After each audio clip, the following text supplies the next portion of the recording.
La réalité de l'islam, on vous la cache, on m'interdit de vous la dire, parce que l'islam n'est pas une religion comme le christianisme, ça n'a rien à voir.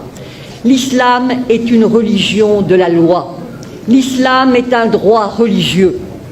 Et donc, ce droit religieux prend l'homme depuis le berceau jusqu'à la tombe et dans tous les aspects de sa vie. Que ce soit pour aller aux toilettes, comment faire pour aller aux toilettes, comment faire pour conclure un contrat, comment faire pour faire la prière. Et ça, le chrétien ne peut pas le comprendre. C'est ça la loi islamique. Le chrétien, quand il fait la prière, il est là dans son lit. « Oh Seigneur, faites que je réussisse mon examen. Au nom du Père. » Ah, peut-être il fait le signe de la croix, mais quand il fait froid, il a les mains en dessous de la couverture. Mais pas pour le musulman. Le musulman doit se lever. Le musulman doit se laver, le musulman doit prendre un tapis de prière, le musulman ne fait pas la prière n'importe comment, n'importe quand, n'importe où. Et c'est ça la différence. Il ne jeûne pas quand ça lui plaît, il ne fait pas le pèlerinage à la Mecque quand ça lui sied. Non, non, non. Tout comportement obéit à une règle et toute règle est une règle de comportement. Et donc, ce qui se passe, c'est que les musulmans sont super piégés, super coincés. Ou ils disent la vérité, à savoir que la loi islamique, ce n'est pas seulement les ibadat, c'est-à-dire l'adoration, tout ce qui tourne arkan ad-din, les piliers de la religion, mais c'est aussi les mu'amalat, comment traiter dans le public, horizontalement. Alors ils choisissent de mentir pour ne pas être en quelque sorte jetés dehors. Ils choisissent de mentir qu'il y a un droit pénal, c'est-à-dire que, en fin de compte, la femme adultère est punie de 100 coups de fouet dans le Coran et que nulle indulgence ne vous prenne en leur faveur. Dit bien le Coran, le Coran. Et le prophète, sallallahu alayhi wa sallam, le prophète a demandé que la femme adultère soit lapidée. Une femme qui avait péché est venue voir le prophète. Elle a dit « j'ai péché ». Moi je me suis dit « oh là là, l'histoire va devenir fantastique ». Non, pas du tout. Elle attendait un enfant. Il a dit « retourne, accouche tranquillement ». Ensuite, elle est revenue et on l'a lapidée. Et pas n'importe comment. Avec des pierres pas trop grosses, elle serait tuée d'un seul coup. Non, des pierres de grosseur moyenne. La même chose quand on va aux toilettes, pas des pierres coupantes pour se couper l'anus, bien sûr que non. C'est-à-dire que, si vous voulez, tout est réglementé. La femme adultère, fouettée, après 100 coups de fouet bien donnés, vous ressortez en capillotade. L'apostasie est punie de mort. La consommation d'alcool de 80 coups de fouet. Le vol, la main coupée. Et dans le fiqh, c'est même la main coupée, le pied inverse, c'est ce qu'on appelle l'amputation croisée. Alors les musulmans, parce que ça fait partie de leurs droits religieux, choisissent de dire non, non, non, non, non, non, nous sommes comme les chrétiens. C'est pareil, les fils d'Abraham, patati, patata. Alors on les acclame. Je leur dis liberté. Oui, oui, oui, oui, liberté. Je leur pose la question. Est-ce que le musulman peut, est-ce que la musulmane peut épouser un non-musulman? Est-ce que le musulman peut se convertir à une autre religion? Est-ce que le musulman peut être athée? Est-ce que le musulman peut être homosexuel? Est-ce que le musulman peut même être célibataire? Car le célibataire est de la pire espèce. Et oui.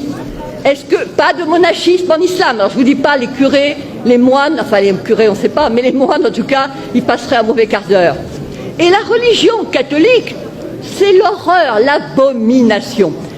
Ils disent trois. C'est considéré comme un trithéisme. Donc, ils seraient zigouillés. Et quant à la messe, alors là, la messe, boit, le pain transformé en corps du Christ, mais c'est de l'anthropophagie pour eux.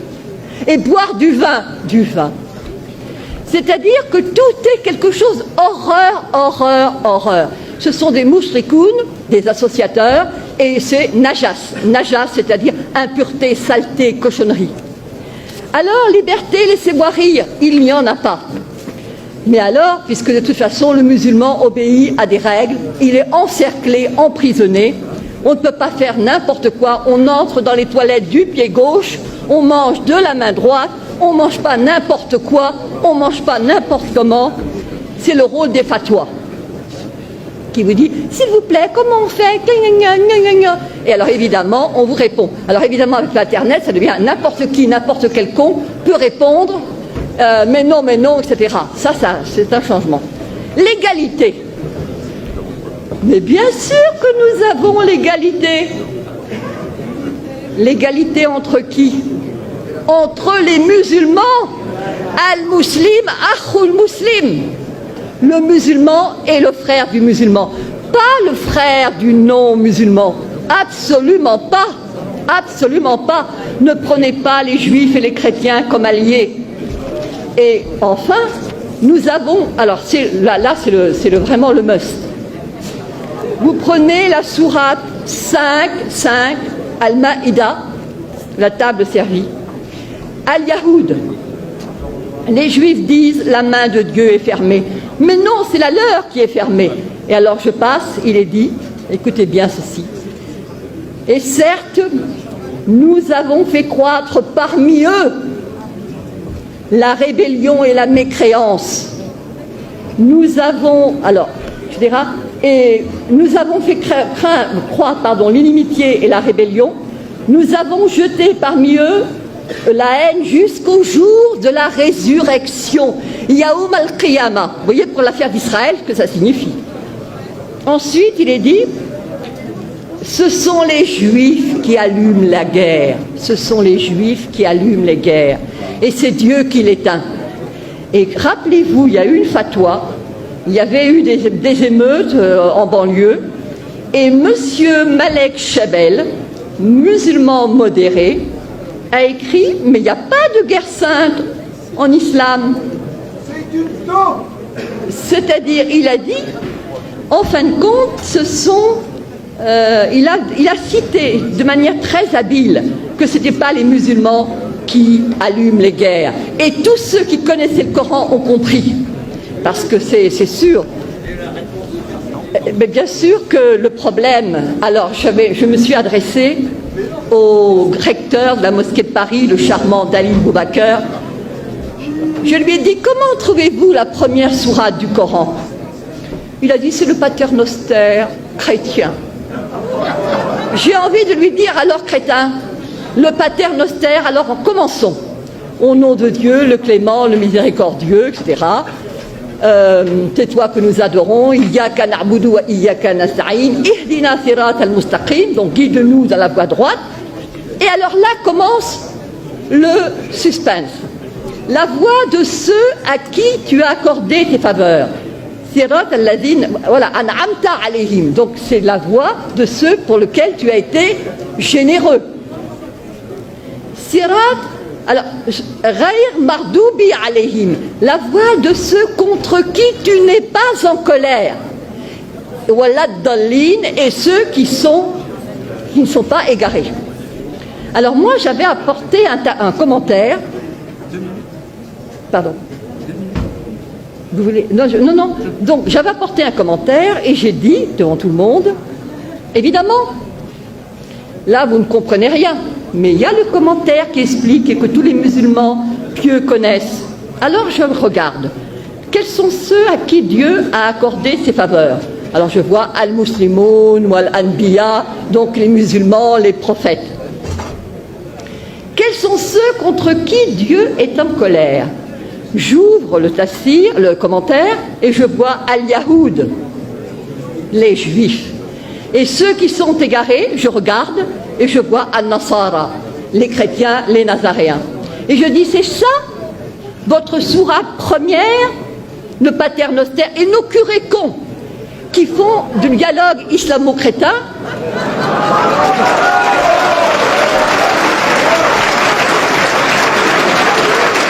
Eh bien, eux, ils croient tout ce qui est dit. on leur dit, ils se focalisent sur la sourate Maryam. Voilà Marie qui a eu un enfant sans être mariée. Effectivement, Walam Akun Bariya, je ne suis pas une prostituée, patati patata. Alors ça plaît aux chrétiens. D'autant plus qu'on leur sert, les chrétiens sont comme des moines, ils ne s'enflent pas d'orgueil. Lorsque tu leur parles de la sourate Marie, leurs yeux s'emplissent de larmes. Ils se disent, magnifique. Et contre qui ils sont? Ben, contre les Juifs.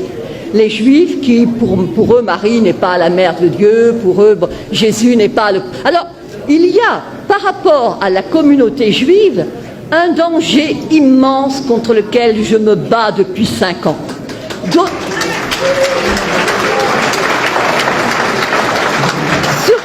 Surtout à cause du problème d'Israël. Les gens qui combattent contre les Israéliens ne sont pas des gens du XXIe siècle. Ce sont des gens qui se rappellent qu'il a été dit qu'au jour du jugement dernier, les Juifs se cacheront derrière une pierre, derrière un arbre, que la pierre elle-même et l'arbre diront, il y a un Juif derrière, tue-le. Alors comment laisser ces non-assistance à peuple en danger?